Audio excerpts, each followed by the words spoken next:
ಬಳ್ಳಾರಿ ಜಿಲ್ಲೆಯಲ್ಲಿ ನಡೆದಕ್ಕಂಥ ಸಾರ್ವತ್ರಿಕ ಚುನಾವಣೆಯಲ್ಲಿ ಲೋಕಸಭಾ ಅಭ್ಯರ್ಥಿ ತುಕಾರಾಮರವರ ಪರವಾಗಿ ಕಾಂಗ್ರೆಸ್ ಪಕ್ಷದ ಅಭ್ಯರ್ಥಿ ತುಕಾರಾಮರವರ ಪರವಾಗಿ ನಾವು ಚುನಾವಣೆಯಲ್ಲಿ ಭಾಗವಹಿಸಿ ಅವ್ರನ್ನ ಅತ್ಯಂತ ಹೆಚ್ಚಿನ ಬಹುಮತದಿಂದ ಗೆಲ್ಲಿಸಬೇಕು, ಕಾಂಗ್ರೆಸ್ ಪಕ್ಷವನ್ನು ಬೆಂಬಲಿಸಬೇಕು, ಕೋಮುವಾದಿ ಮತ್ತು ಸಂವಿಧಾನ ವಿರೋಧಿ ಬಿಜೆಪಿ ಪಕ್ಷವನ್ನು ಸೋಲಿಸಬೇಕು, ಈ ದೇಶದಲ್ಲಿ ಬಿಜೆಪಿನ ಅಧಿಕಾರಕ್ಕೆ ಬರಬಾರ್ದೆಂಬ ಲೆಕ್ಕದಲ್ಲಿ ಇವತ್ತು ದೇಶದ ದಲಿತರು, ಹಿಂದುಳಿದ ವರ್ಗದವರು, ಪ್ರಗತಿಪರರು ಎಲ್ಲ ಚಿಂತಕರೆಲ್ಲ ಸೇರಿ ಇವತ್ತು ಯೋಚನೆ ಮಾಡ್ತಾ ಇದ್ದಾರೆ. ಅದೇ ನಿಟ್ಟಿನಲ್ಲಿ ಇವತ್ತು ನಾವು ಬಿಜೆಪಿ ವಿರುದ್ಧ ಏನು ಇವತ್ತು ಬಿಜೆಪಿ ಸಂವಿಧಾನದ ಪರವಾಗಿ ಇದ್ದೀವಿ ಅಂತ ಹೇಳ್ತಾ ಸುಳ್ಳು ಹೇಳ್ತಾ ಇವತ್ತು ಹೇಳ್ತಾ ಇದ್ದಾರೆ. ಆದರೆ ಅದು ಯಾವುದೇನಾದರೂ ಅಧಿಕಾರಕ್ಕೆ ಬಂದರೆ ಸಂವಿಧಾನ ತೆಗಿತಕ್ಕಂಥ ಕೆಲಸ ಮಾಡ್ತಾ ಇದ್ದಾರೆ. ಅದಕ್ಕಾಗಿ ನಾವು ಕೋಮುವಾದಿ ಬಿಜೆಪಿಯನ್ನು ಸೋಲಿಸಬೇಕು, ನಮ್ಮ ಜಿಲ್ಲೆಯಲ್ಲಿ ಕಾಂಗ್ರೆಸ್ ಪಕ್ಷದ ಅಭ್ಯರ್ಥಿಯನ್ನು ಗೆಲ್ಲಿಸಬೇಕಂತ ಇವತ್ತು ಎಲ್ಲ ಪ್ರಗತಿಪರ ವಿಚಾರವಂತರೆಲ್ಲ ಸೇರಿ, ಹೋರಾಟಗಾರರು ಸೇರಿ ಇವತ್ತು ನಾವೊಂದು ಸಭೆ ಸೇರಿ ತೀರ್ಮಾನ ತಗೊಂಡು ಬಿಜೆಪಿ ವಿರುದ್ಧ, ಬಿಜೆಪಿ ಅಭ್ಯರ್ಥಿ ವಿರುದ್ಧ ಇವತ್ತು ನಾವು ಚುನಾವಣೆಯಲ್ಲಿ ಅವ್ರನ್ನ ಸೋಲಿಸಬೇಕು ಮತ್ತು ಕಾಂಗ್ರೆಸ್ ಪಕ್ಷದ ಅಭ್ಯರ್ಥಿಯನ್ನು ಗೆಲ್ಲಿಸಬೇಕಂತೇಳಿ ನಾವೊಂದು ತೀರ್ಮಾನ ತಗೊಂಡು ಆ ನಿಟ್ಟಿನಲ್ಲಿ ಮುಂದೆ ಬರ್ತಕ್ಕಂಥ ಚುನಾವಣೆಯಲ್ಲಿ ನಾವು ಎಲ್ಲರೂ ಒಗ್ಗಟ್ಟಾಗಿ ಇವತ್ತು ಕಾಂಗ್ರೆಸ್ ಪಕ್ಷದ ಅಭ್ಯರ್ಥಿ ಪರವಾಗಿ ಈ ನಮ್ಮ ಜಿಲ್ಲೆಯಲ್ಲಿ ಪರಿಶಿಷ್ಟ ಜಾತಿಯ ಸಮಾಜದ ಮುಖಂಡರು ಮತ್ತು ದಲಿತ ಸಂಘಟನೆಗಳ ಹೋರಾಟಗಾರರೆಲ್ಲರೂ ತೀರ್ಮಾನ ತಗೊಂಡು ಆ ನಿಟ್ಟಿನಲ್ಲಿ ಚುನಾವಣೆ ಹತ್ತಿರ ಇರೋದಕ್ಕೋಸ್ಕರಾಗಿ ಆ ಪಕ್ಷದ ಅಭ್ಯರ್ಥಿ ಗೆಲುವಿಗಾಗಿ ನಾವೆಲ್ಲರೂ ಶ್ರಮಿಸ್ತಾ ಇದ್ದೀವಿ. ಕೋಮುವಾದಿ ಬಿಜೆಪಿಯನ್ನು ನಮ್ಮ ಜಿಲ್ಲೆಯಲ್ಲಿ ಎಲ್ಲಿಯೂ ಅದು ಯಾವುದೇ ಚುನಾವಣೆಯಲ್ಲಿ ಗೆಲ್ಲಬಾರ್ದು, ಆ ನಿಟ್ಟಿನಲ್ಲಿ ನಾವು ಕಾಂಗ್ರೆಸ್ ಪರವಾಗಿ ಕೆಲಸ ಮಾಡ್ತಾ ಇದ್ದೀವಿ ಅಂತ ಇವತ್ತು ಪತ್ರಿಕೆಗಳ ಮುಂದೆ ನಾವು ಹೇಳ್ತಾ ಇದ್ದೀವಿ. ಈಗ ಈ ಸಲ ಲೋಕಸಭೆ ಚುನಾವಣೆಯಲ್ಲಿ ತುಕಾರಾಮ್ ಅವರಿಗೆ ಬೆಂಬಲ ಕೊಡೋದಕ್ಕೆ ನಾವು ತೀರ್ಮಾನ ಮಾಡಿ ನಾವು ಸಭೆ ಮಾಡಿದ್ವಿ. ಆ ಸಭೆಯಲ್ಲಿ ನಾವು ತೀರ್ಮಾನ ಏನು ತಗೊಂಡಿವಿ, ಇಡೀ ನಮ್ಮ ಪರಿಶಿಷ್ಟ ಜಾತಿಯ ಪ್ರತಿಯೊಂದು ಹಳ್ಳಿ, ಪ್ರತಿಯೊಂದು ನಗರ, ಪ್ರತಿಯೊಂದು ಪಟ್ಟಣ ಎಲ್ಲಿದ್ದರೂ ಸಹ ನಾವು ಅವರಿಗೆ ಮನೆಗೆ ಹೋಗಿ ಅವರಿಗೆ ಭೇಟಿ ಕೊಟ್ಟು ಅವರಿಗೆ ಕಾಂಗ್ರೆಸ್ಸಿಗೆ ವೋಟ್ ಮಾಡಬೇಕು, ಅದು ತುಕಾರಾಮರವ್ರಿಗೆ ವೋಟ್ ಮಾಡಬೇಕಂತ ನಾವು ಪ್ರತಿಯೊಬ್ಬ ನಾಗರಿಕರಲ್ಲಿ ವೋಟ್ ಮಾಡೋದ್ರ ಬಗ್ಗೆ ನಾವು ತಿಳಿಸೋದಕ್ಕೆ ತೀರ್ಮಾನವನ್ನು ತೆಗೆದುಕೊಂಡಿವಿ.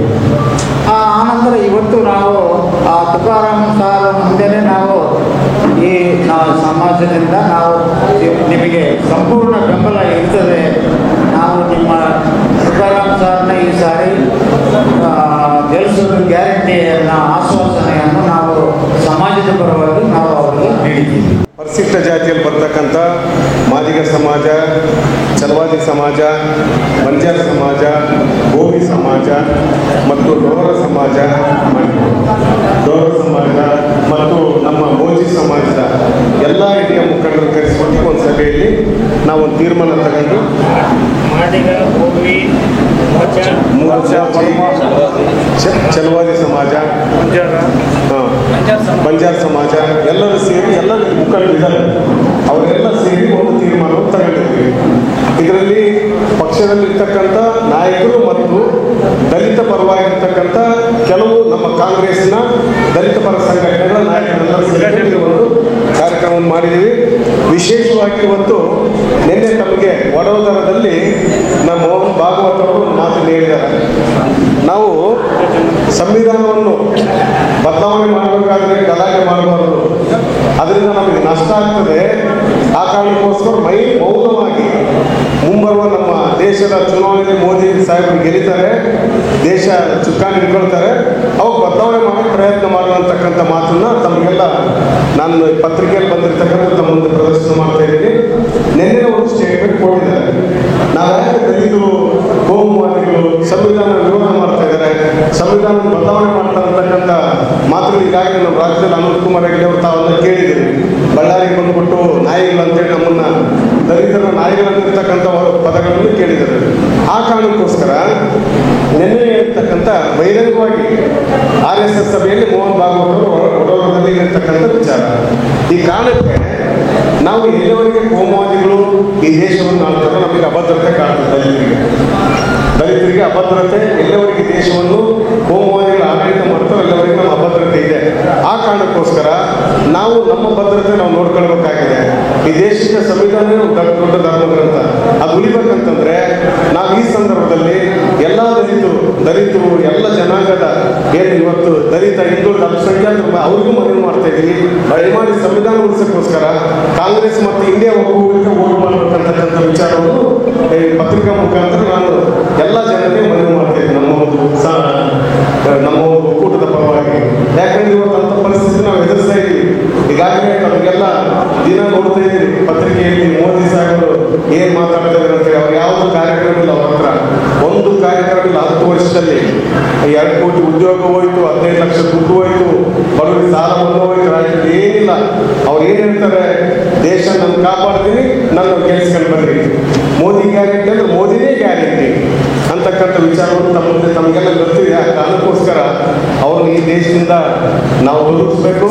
ಒಂದು ಸುಭದ್ರವಾಗಿರ್ತಕ್ಕಂಥ ಮತ್ತು ಸುಸ್ಥಿರವಾಗಿರ್ತಕ್ಕಂಥ ಮತ್ತು ಎಲ್ಲರಿಗೂ ಸಮಾನ ಅವಕಾಶ ಕಲ್ಪಿಸ್ತಕ್ಕಂಥ ಸರ್ಕಾರವನ್ನು ತೆಗೆದುಕೊಂಡು ಬರ್ಬೇಕಂತ ಈ ನಿಟ್ಟಿನಲ್ಲಿ ನಾವೆಲ್ಲರೂ ಒಗ್ಗಟ್ಟಾಗಿ ಇವತ್ತೊಂದು ಪತ್ರಿಕಾ ಮುಖಾಂತರ ಜನರಿಗೆ ಮನವಿ ಮಾಡ್ತೇವೆ. ಪರಿಸ್ಥಿತಿಯನ್ನು ಅರ್ಥ ಮಾಡಿಕೊಂಡು ಈ ಚುನಾವಣೆಯಲ್ಲಿ ಬಹಳ ಪ್ರತಿಷ್ಠಿತವಾಗಿ ಈ ಪಾರ್ಲಿಮೆಂಟ್ ಚುನಾವಣೆಯಲ್ಲಿ ಕಾಂಗ್ರೆಸ್ ಗೆಲ್ಲಬೇಕು, ಬಿಜೆಪಿ ಸೋಲಬೇಕು ಎಂಬ ನಿಟ್ಟಿನಲ್ಲಿ ನಮ್ಮ ದಲಿತ ಸಂಘಟನೆಗಳು ಮತ್ತು ಕಾಂಗ್ರೆಸ್ಸಿನ ಚಿಂತಕರು ಮತ್ತು ಹಿರಿಯರು ಎಲ್ಲರೂ ಸೇರಿ ಇಡೀ ನಮ್ಮ ಜಿಲ್ಲಾಡಳಿತ ಹೋಗಿ ನಾವು ಸಂಘಟನೆ ಪರವಾಗಿ ಪ್ರಚಾರ ಮಾಡಿ ಮನೆಗಳಿಗೆ ಹೋಗಿ ಕಾಂಗ್ರೆಸ್ ಮತಕ್ಕೆ ನಾವು ಒಗ್ಗಟ್ಟಿನಿಂದ ಪ್ರದರ್ಶನ ಮಾಡ್ತಾ ಇದ್ದೇವೆ. ಆದ್ದರಿಂದ ಆ ನಿಟ್ಟಿನಲ್ಲಿ ಈ ಸರಿ ಚುನಾವಣೆಯಲ್ಲಿ 1 ಲಕ್ಷ ಮತ ಅಂತರದಿಂದ ಖಚಿತ. ಈ ಮಾತ್ರ ಹಿಂದೆ ಒಕ್ಕೂಟದಲ್ಲಿ ಸರ್ಕಾರ ರಚನೆ ಆಗಿರೋದು ಅಷ್ಟೇ ಸತ್ಯ. ಮೋದಿ ಅವರು ಯಾವುದೇ ಈ ರಾಜ್ಯಕ್ಕೆ ಕೊಡುಗೆ ಇಲ್ಲ. ನಮ್ಮ SC/ST ಯಾವುದೇ ರೀತಿಯ ಅವರಿಂದ ಅನುಕೂಲತೆಗಳಿಂದ ನಿರ್ಲಕ್ಷ್ಯ ಮಾಡಿದ್ದಾರೆ. ಅವರಿಂದ ನಮ್ಗೆ ಯಾವುದೇ ರೀತಿಯ ಸಹಾಯ ಇಲ್ಲ. ಅವರು ನಾವು ತಿರಸ್ಕಾರ ಮಾಡಿದ್ರು ನೇರವಾಗಿ ಮಾಡ್ತೀವಿ. ನಮ್ಮ ಯುವಕರು ತಯಾರಾಗಿ ನಡೆದರೆ ಅವರು ಬಿಜೆಪಿ ವಿರುದ್ಧ ನಮ್ಮ ಮತ ಹಾಕೋದು ಖಚಿತ. ಆದ್ರಿಂದ ನೀವೆಲ್ಲರೂ ಮಾಧ್ಯಮಗಳು ನಮಗೆ ಸಹಕಾರ ಮಾಡಬೇಕು. ಈ ಒಂದು ವಿಷಯವನ್ನು ಪ್ರಾಥಮಿಕ ಮುಖಾಂತರ ಪತ್ರಿಕೆ ಮುಖಾಂತರ ಜಾಸ್ತಿ ಪ್ರಸಿದ್ಧ ಮಾಡಬೇಕಂತ ಮನವಿ ಮಾಡಿಕೊಂಡು ನನ್ನ ಮಾತು ಮುಗಿಸುತ್ತೇನೆ. ಬಳ್ಳಾರಿಯ ನಿರಂತರ ಸುದ್ದಿಗಾಗಿ ಬಳ್ಳಾರಿ ಬೆಳಗಾಯಿತು ಚಾನೆಲ್ನ ಸಬ್ಸ್ಕ್ರೈಬ್ ಮಾಡಿ ಹಾಗೂ ಬೆಲ್ ಐಕಾನ್ ಒತ್ತಿ.